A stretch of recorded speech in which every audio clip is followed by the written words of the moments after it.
Hare Krishna, Namaste, Chapter 18, Sloka 66, Part 20.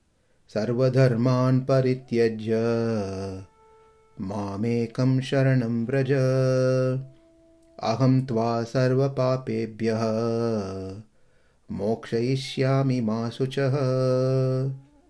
Abandon all varieties of religion and just surrender unto me. I shall deliver you from all sinful reactions. Do not fear. We understood from the previous session that there are two means or ways by which one can attain their destination, in this case to attain Krishna. One is sadhyopaya, another one is siddhopaya. When I try to attain the destination on my own effort, that is sadhyopaya. When I depend on someone's mercy, that is Krishna's mercy, it is siddhopaya. How did we get into this topic? Because Sharanagati is with complete firm conviction, mahavishvasa purvakam. Ananya sadhye swabhishte mahavishvasa purvakam. Tadeka upayata yancha. Sadhyopayams are karma yoga, jnana yoga, bhakti yoga.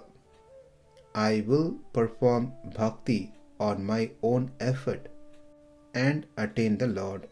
Now we have to revisit some of those things that we saw in the past.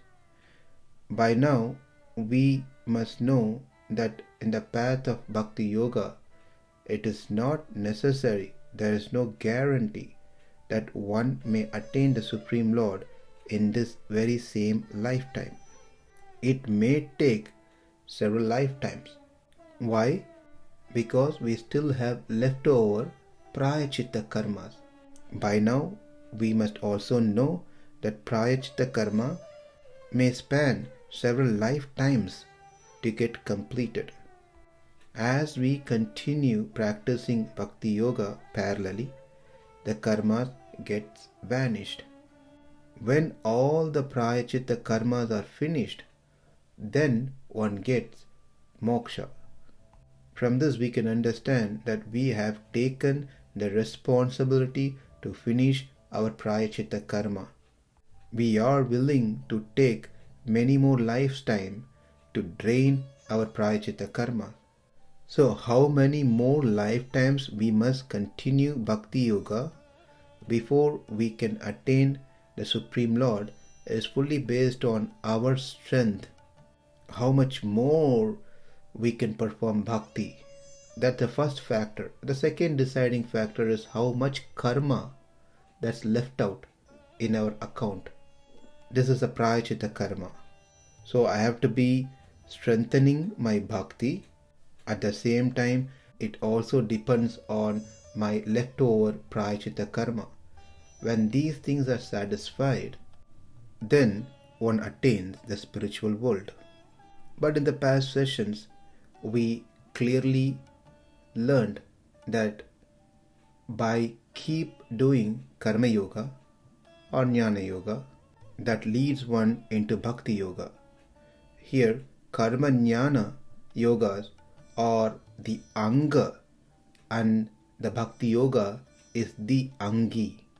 Since bhakti yoga is the one which going to give us the moksha, the bhakti yoga is the upayam, means to attain the spiritual world. But that bhakti will not occur directly because there are sins which will block us to start the bhakti yoga. To remove those obstacles, one must do karma jnana yoga, which then will lead one to start bhakti yoga. So the point is, karma jnana yoga helps one to remove the bhakti arambha virodhi karmas.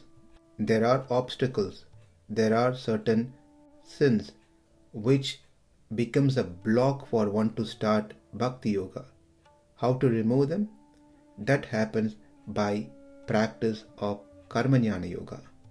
Which means karma yoga or jnana yoga does not give moksha directly. It is only takes us to bhakti yoga, and it is the Bhakti Yoga, which is the upaya, means to attain the moksha.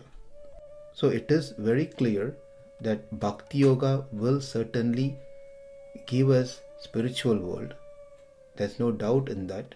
But it is based on our effort, and it will certainly take some time.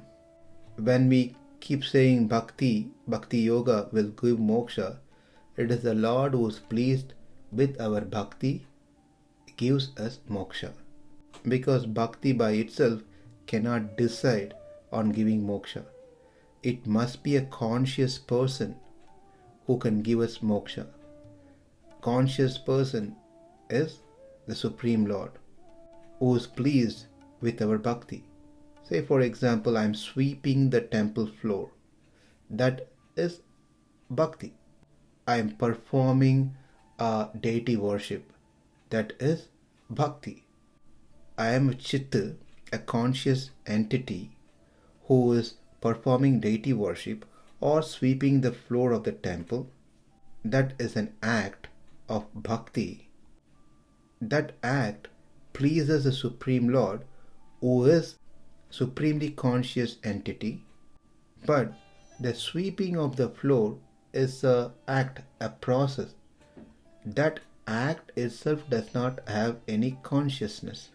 So that act is not going to give me moksha, but the person, the Supreme Lord who is pleased by that act, that bhakti, gives me moksha. How do we understand this? Very simple.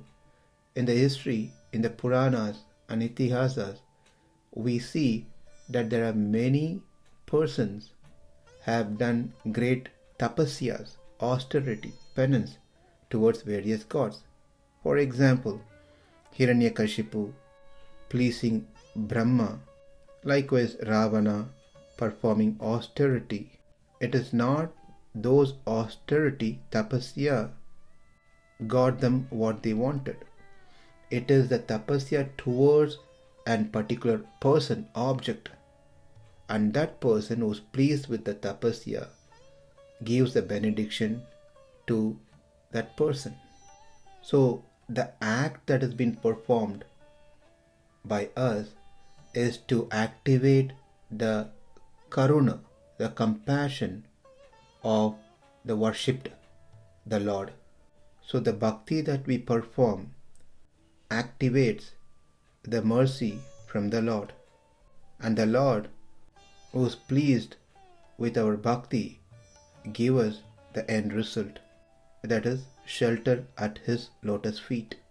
One thing we should also know, that is, our bhakti does not generate a new compassion within the Lord. The Lord is full of compassion.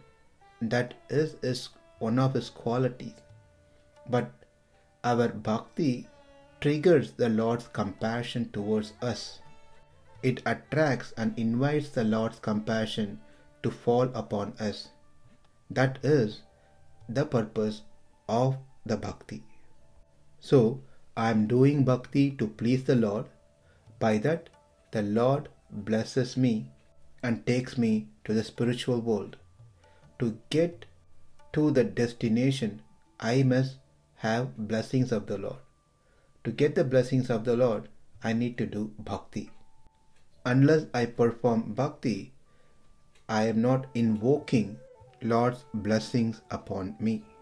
That means all these are completely based on my strength. I have to put forth my effort, and it may take several lifetimes to perfect myself to be a pure devotee, pure bhakta. I am taking the responsibility on my hands to clear my praya-chitta karma by taking several lifetimes. I will do bhakti yoga. By that I will please the Lord. The Lord who is pleased by my bhakti will bless me. And by his blessings, when it's right time, meaning when my praya-chitta karmas comes to an end, the Lord removes my sanchita karmas as well, and gives me liberation. And this means is said to be sadhyopayam. In our next session, we will revisit siddhopayam in detail. Thank you. Hare Krishna.